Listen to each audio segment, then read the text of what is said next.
En 2011, j'ai rencontré un grand frère qui gagnait entre 20 et 50 000 euros par mois avec sa société. En 2024, je l'ai revu. Il était à la rue.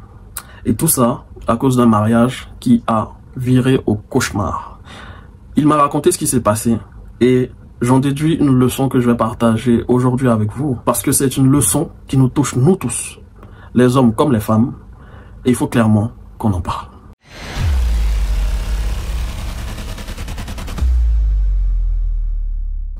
Bienvenue sur ma chaîne, moi c'est Tchono Kevin, je suis expert en transformation digitale. Je t'aide à passer de l'étape de l'idée à un produit digital. Donc si tu as une idée, que tu n'as pas forcément les compétences techniques pour pouvoir y arriver, tu peux m'écrire sur Instagram, je vais t'aider à atteindre tes objectifs. Ce grand frère que j'ai croisé m'a donné un électrochoc que je ne suis pas prêt à oublier. C'est que un entrepreneur a une malédiction malheureusement qui traîne sur lui. C'est le fait de ne pas pouvoir être présent pour sa famille. Et cette malédiction est un glaive qui y a au-dessus de la tête de tous les entrepreneurs. Parce que certaines femmes attendent une vie de famille, qui est une vie de famille d'un salarié qui rentre à 18 h et qui s'occupe de sa famille, qui passe du temps, etc. et autres. Alors qu'un entrepreneur, il n'a pas forcément le temps. Ce qui se passe, c'est que quand on discute, on entend. Oui, c'est pas grave, tant que j'ai le confort de vie, tant que j'ai l'argent et tout, etc. Bon, ça va, il peut aller faire ce qu'il veut, moi je suis tranquille. Mais une fois qu'elles sont dans ce modèle, elles se rendent compte que la présence de l'homme est nécessaire. Et sauf que cet homme-là, malheureusement, ne peut pas être forcément présent.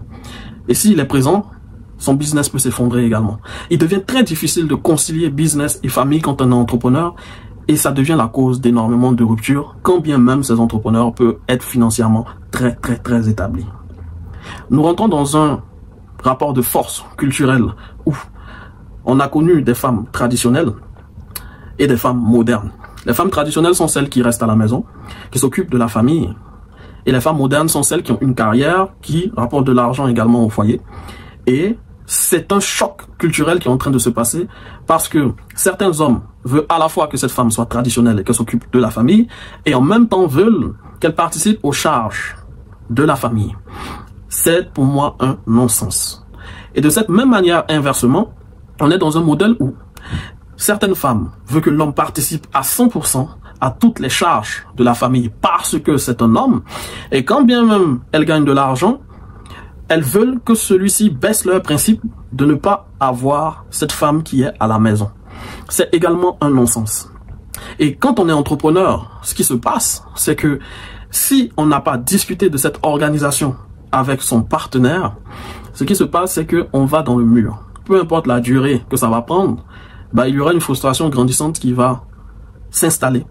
Et in fine, ça va causer un divorce.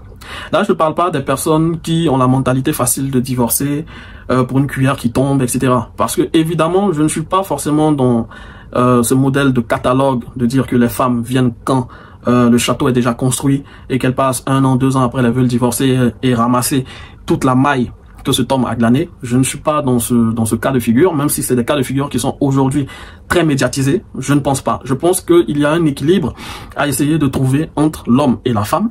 Mais il faut que les bases soient claires dès le début. Parce que je vois beaucoup d'entrepreneurs, hommes ou femmes, se retrouver dans une détresse complète. Parce que du côté des hommes, ce qui est souvent difficile, c'est que on punit l'homme en disant que c'est lui, le chef de famille, c'est lui qui doit avoir toute la charge financière.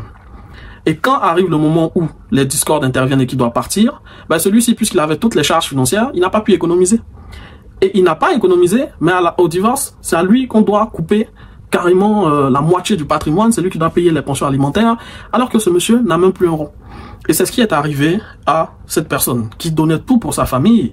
Malheureusement, ça n'a pas marché parce que l'objectif final, c'est la construction, ce n'est pas la destruction. Et on ne parle pas assez souvent de ce qui se passe après divorce. Parce que, à part le fait que 2 personnes se soient séparées, l'entrepreneur qui malheureusement a été lésé d'un point de vue physique, financier, émotionnel, il ne sera pas le même dans son business. Et ça, on n'en parle pas assez.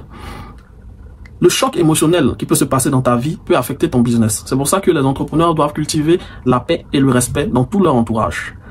Et si jamais tu n'as pas la paix, ça a un impact crucial sur ta productivité. Et ta productivité, c'est ton business. Si tu n'es pas productif, ton business va s'écrouler.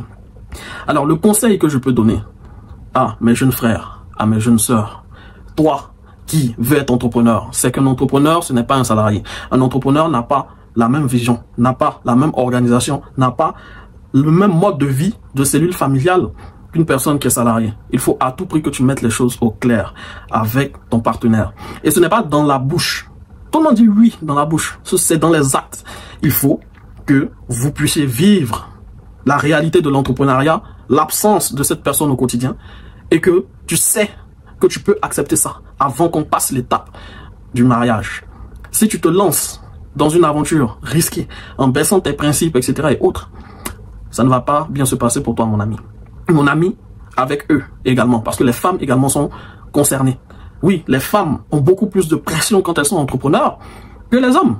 Parce que on est dans un mode où aujourd'hui la femme doit être quelque part dans le foyer, doit s'occuper de la famille. C'est comme ça qu'on regarde d'un point de vue traditionnel. Mais si elle est woman empowerment, elle est, voilà, lady boss comme on aime le dire, ouais, les vrais lady boss, hein, voilà, on se connaît ici. Mais ce qui va se passer, c'est que son mari peut lui en vouloir de ne pas être une femme traditionnelle, quand bien même il va, je dirais, la hyper, la pousser au maximum. Mais la réalité culturelle fait que il va quand même potentiellement revenir à certains moments de la vie à ce principe-là. Et quand c'est comme ça, ça devient compliqué.